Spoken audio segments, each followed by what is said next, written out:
Bismillahirrahmanirrahim. This is Sayyid Peer Muhammad Shah and I'm here to brief you about what CSS is. CSS Pakistan का सबसे ज़्यादा competitive exam समझा जाता है और इसमें कोई शक नहीं है, ये वाकई में सबसे ज़्यादा कॉम्पिटिटिव एग्ज़ाम है। ये वो एग्ज़ाम है कि जिसके अंदर ऑलमोस्ट सारे ब्राइट स्टूडेंट्स बैठते हैं, they aspire to become civil servants, और हार्डली 3% या 4% वो लकी होते हैं जो इस सारे एग्ज़ाम से गो थ्रू होते हैं। तो CSS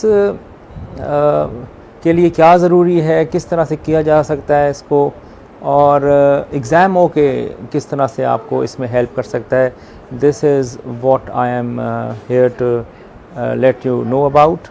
अब इसमें CSS जो है बेसिकली एक रिटन पार्ट है इसका और एक इंटरव्यू पार्ट है।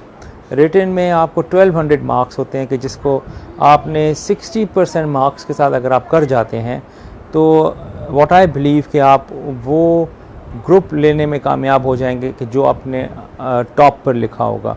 तो इन ऑल आपके 12 सब्जेक्ट हो जाते हैं रिटन में, 6 कंपलसरी होते हैं और 6 ऑप्शनल होते हैं। तो 12 सब्जेक्ट्स का मतलब है कि 1200 मार्क्स का ये होता है। फिर then you have interview for 300 marks, तो टोटल ये मार्क्स हो जाते हैं 1500। तो अगर हम रिटन की बात करें तो रिटन के जो 1200 मार्क्स हैं उसमें से आप अगर 700 प्लस ले जाते हैं विच इज़ लाइक 60%, तो जैसे मैंने कहा कि you will get the group you desire. और 60% मार्क्स लेकर CSS में पास करना देखने में तो बहुत आसान लगता है, लेकिन व्हाट आई बिलीव कि ये जो CSS है उसमें सिर्फ मेहनत नहीं है, क्योंकि मेहनत तो सभी लोग करते हैं।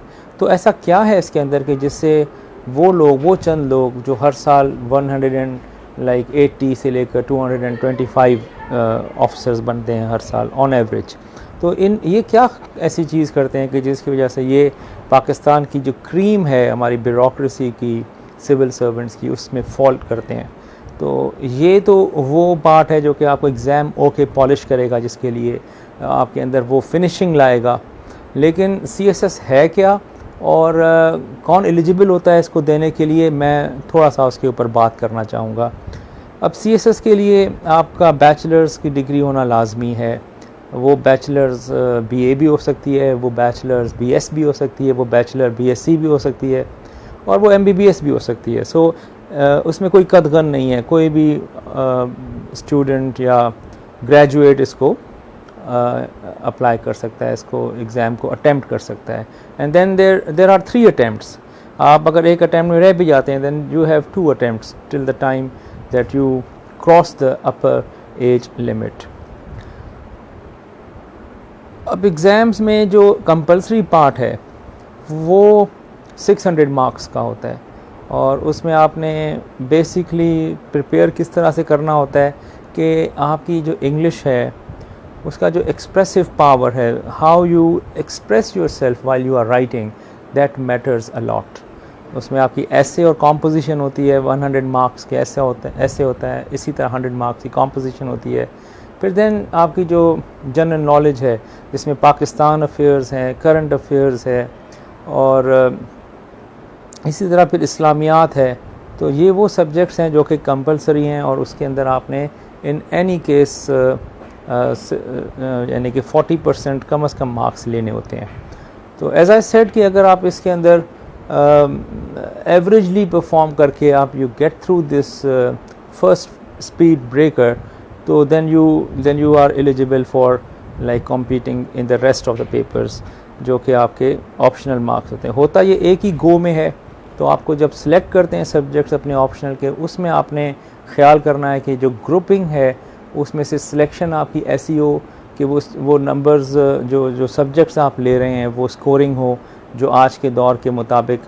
थोड़ा सा आप सर्वे करेंगे तो आपको पता लग जाएगा कि कौन कौन से सब्जेक्ट्स हैं कि जिसमें ये अच्छे स्कोर्स आ रहे हैं। इसमें लैंग्वेज का भी एक ग्रुप है, इसमें साइंस का भी ग्रुप है, इसमें फिर मुख्तलिफ बिज़नेस का अलग ग्रुप है। तो आप जिस सब्जेक्ट में समझते हैं कि यू आर गुड एट, तो आप वो पिक करें।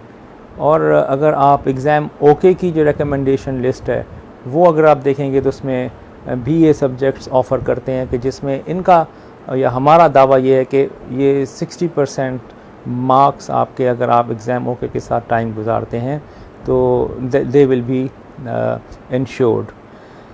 सिमिलरली आप जब एग्ज़ाम अटैम्प्ट कर रहे होते हैं तो वो एक कंटिन्यूस प्रेशर होता है एग्ज़ाम के दौरान, क्योंकि आपके डेली के 2 पेपर्स हो रहे होते हैं कंपलसरी जब आप देखें।